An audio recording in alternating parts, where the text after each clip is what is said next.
শিক্ষার্থীরা তোমাদের বার্ষিক পরীক্ষার প্রশ্নপত্র পেতে ক্লাস 6 to 9 এক্সাম হেল্প গ্রুপে জয়েন করো। এই গ্রুপে জয়েন করে তুমি বিভিন্ন স্কুলের প্রশ্নপত্র দেখে পরীক্ষার জন্য ভালো প্রস্তুতি নিতে পারবে। ফেসবুকে ক্লাস 6 to 9 এক্সাম হেল্প লিখে সার্চ করলেই আমাদের গ্রুপটি পেয়ে যাবে। এই ভিডিও ডেসক্রিপশনেও গ্রুপটির লিঙ্ক দেওয়া থাকবে। আসসালামু আলাইকুম অষ্টম শ্রেণীর প্রিয় শিক্ষার্থীরা, তোমরা দেখতে পাচ্ছ আজকে আমি তোমাদের সামনে উপস্থাপন করছি অষ্টম শ্রেণীর ডিজিটাল প্রযুক্তি বিষয়ের একটি প্রশ্নপত্র। এই পরীক্ষাটি একটি স্কুলে হয়ে গিয়েছে এবং আমাদের ক্লাস 6 to 9 এক্সাম হেল্প গ্রুপে সেই শিক্ষার্থী তার স্কুলের হয়ে যাওয়া এই পরীক্ষার প্রশ্নপত্রটি আপলোড করেছে।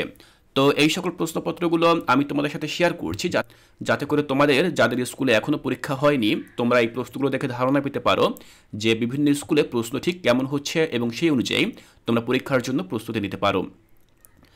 দেখো, এটি হচ্ছে অষ্টম শ্রেণীর ডিজিটাল প্রযুক্তি বিষয়ের প্রশ্নপত্র।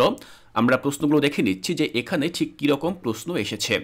এখানে প্রশ্নগুলো একটু ঝাপসা দেখাতে পারে কারণ যেই শিক্ষার্থী প্রশ্নটির ছবি তুলে দিয়েছে সে ঠিক এভাবেই ছবিটি তুলে আমাদের গ্রুপে শেয়ার করেছে। তো যাই হোক, দেখো বার্ষিক পরীক্ষা 2024 অষ্টম শ্রেণী বিষয় ডিজিটাল প্রযুক্তি। এখানে সময় থাকবে 3 ঘন্টা, পূর্ণমান হচ্ছে 100। তোমরা যেমনটি জানতে প্রথমে হচ্ছে এখানে 15টি এমসিকিউ থাকবে, সেই এমসিকিউগুলোর উত্তর তোমাদেরকে দিতে হবে। তো এখানে দেখো যে এমসিকিউগুলো এসেছে সেগুলো কিন্তু খুবই সহজ এমসিকিউ এসেছে। তোমরা অনেকেই মনে করো যে পরীক্ষা খুবই কঠিন হবে, বিষয়টা কিন্তু সেরকম না, খুবই সহজভাবেই কিন্তু এমসিকিউগুলো এসেছে। দেখো প্রথম প্রশ্নটি করা হয়েছে এরকম যে ফিশিং করা হয় কোন যোগাযোগ মাধ্যম ব্যবহার করে।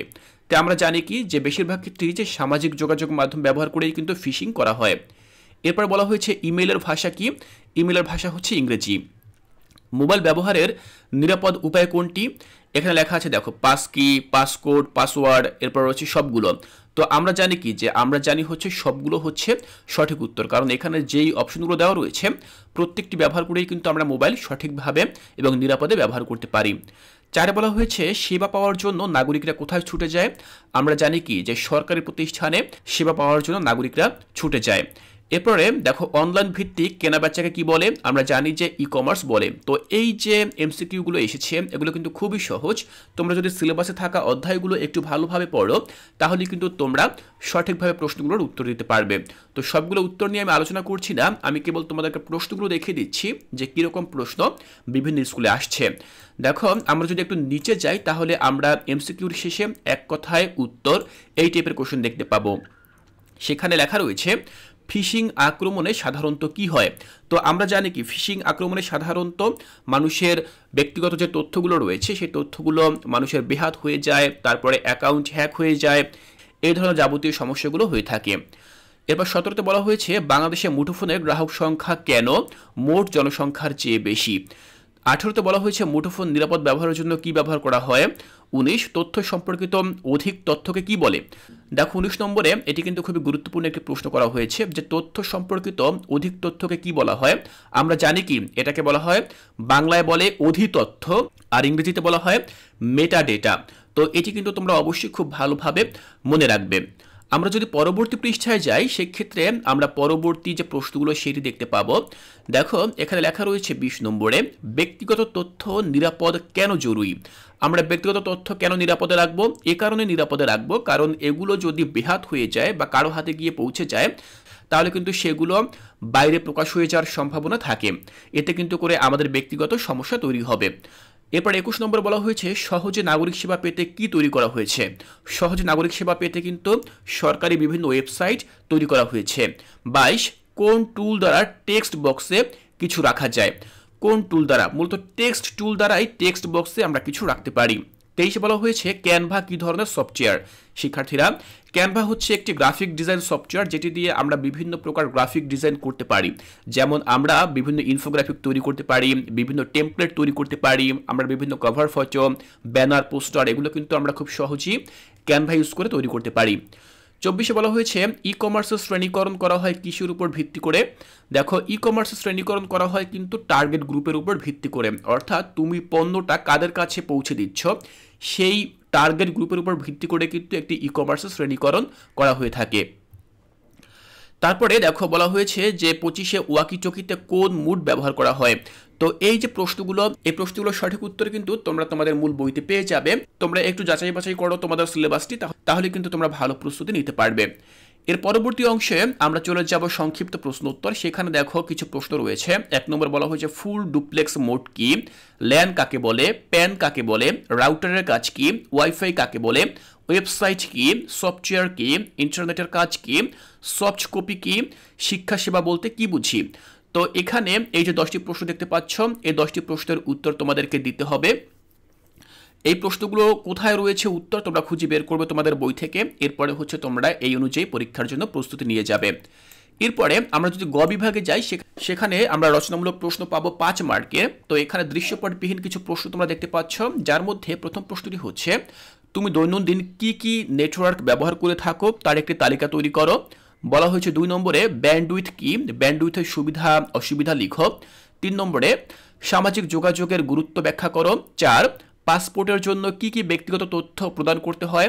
5 ই কমার্স কেন এত জনপ্রিয় হচ্ছে ব্যাখ্যা করো। তো এই প্রশ্নগুলো খুবই সহজ, তোমরা বই থেকে কিন্তু এই প্রশ্নগুলোর উত্তর খুব সহজেই বের করতে পারবে। আমরা যদি পরবর্তী যে প্রশ্নগুলো সেখানে চলে যাই, দেখো ঘ নম্বরে রয়েছে দৃশ্যপট নির্ভর প্রশ্ন। তো এখানে কোন টাইপের প্রশ্ন করা হয়েছে, প্রথমে দৃশ্যপট দেওয়া হয়েছে, তারপরে সেই দৃশ্যপটের আলোকে ক এবং খ দুইটি প্রশ্ন করা হয়েছে। যেমন প্রথম দৃশ্যপটে বলা হয়েছে আসমা মায়ের মোবাইল নিয়ে সিনেমা কার্টুন দেখে এবং মায়ের ফেসবুক অ্যাকাউন্টে প্রবেশ করে বিভিন্ন পোস্টে লাইক দেয়, কমেন্টস লিখে সময় নষ্ট করে। মা তাকে নিষেধ করা সত্ত্বেও কথা শুনে না, মায়ের সাথে মেজাজ খারাপ করে, ক্লাসে মনোযোগী নয়, সহপাঠীদের সাথে কথা বলার সময় অল্পতে রেগে যায়। তো এই যে উদ্দীপকটি এখানে দেওয়া রয়েছে বা দৃশ্যপট দেওয়া রয়েছে, এর আলোকে প্রশ্ন করা হয়েছে কি কারণে আসমার আচরণে এমন পরিবর্তন হয়েছে ব্যাখ্যা করো। তো তোমরা কিন্তু এই দৃশ্যপট পুরোই বুঝতে পারছো যে আসমা তার কিন্তু মোবাইলের প্রতি একটা বড় আসক্তি রয়েছে এবং এই আসক্তির কারণেই কিন্তু তার এ ধরনের সমস্যা হচ্ছে। তো এটাই তোমরা ব্যাখ্যা করবে। ক্ষয় বলা হয়েছে আসমার আচরণ পরিবর্তনের উপর কি কি বিষয় কাজ করছে বলে তোমার মনে হয়, এর পরিত্রাণের উপায় কি। তো তোমরা এই বিষয়গুলো খুব সহজভাবে এখানে ব্যাখ্যা করে দিবে। আমরা যদি পরবর্তী প্রশ্নে চলে যাই, সেখানে আমরা বাকি প্রশ্নগুলো দেখতে পাবো। দেখো 2 নম্বরে বলা হয়েছে উদ্দীপকে যে সাজিদ একজন 20 বছর বয়সী কলেজ শিক্ষার্থী, সোশ্যাল মিডিয়ায় তার নিয়মিত উপস্থিতির জন্য পরিচিত, তার দৈনন্দিন জীবনের ছবি, ভিডিও এবং স্ট্যাটাস তার বন্ধুদের মাঝে জনপ্রিয়। কিন্তু সম্প্রতি সাজিদ লক্ষ্য করেছে যে তার সোশ্যাল মিডিয়া ব্যবহারের হার অতিরিক্ত বেড়ে গেছে। সে প্রতিদিন ঘন্টার পর ঘন্টা সোশ্যাল মিডিয়াতে কাটাচ্ছে, যার ফলে তার পড়াশোনা ও সামাজিক জীবনে ব্যাঘাত ঘটছে।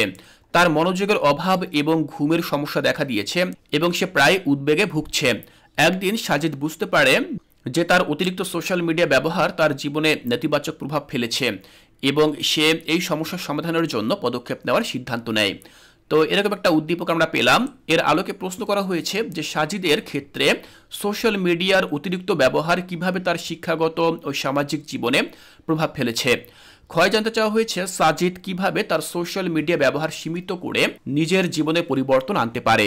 তো শিক্ষার্থীরা এই প্রশ্নগুলো তোমরা যদি একটু উপরে এই উদ্দীপকটি খুব ভালোভাবে মনোযোগ দিয়ে পড়ো, তাহলে কিন্তু প্রশ্নের উত্তরগুলো খুব সহজভাবে এখান থেকে দিতে পারবে।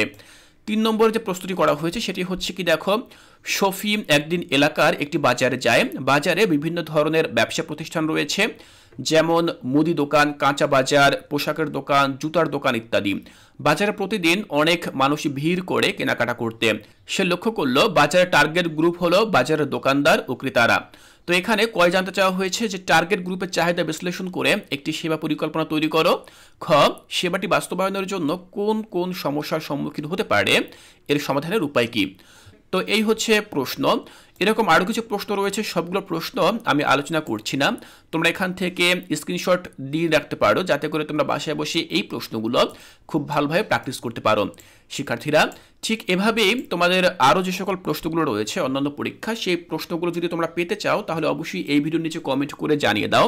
আমি পরবর্তী ক্লাসে সেই বিষয়ের প্রশ্ন নিয়ে তোমাদের সাথে আলোচনা করব। এবং শুরুতে ঠিক যেমনটি বলেছিলাম, তোমরা যদি এই প্রশ্নগুলো আমাদের সোশ্যাল মিডিয়া থেকে পেতে চাও, সেক্ষেত্রে আমাদের যে গ্রুপটি রয়েছে ক্লাস 6 to 9, সেই গ্রুপে কিন্তু তোমরা জয়েন করতে পারো। এতে করে কিন্তু তোমরা তোমাদের বার্ষিক পরীক্ষার যে প্রশ্নপত্রগুলো রয়েছে বিভিন্ন স্কুলে হয়ে যাওয়া, সেই প্রশ্নপত্রগুলো কিন্তু সেখান থেকে সংগ্রহ করতে পারবে। শিক্ষার্থীরা তোমাদের জন্য অনেক অনেক শুভকামনা রইল।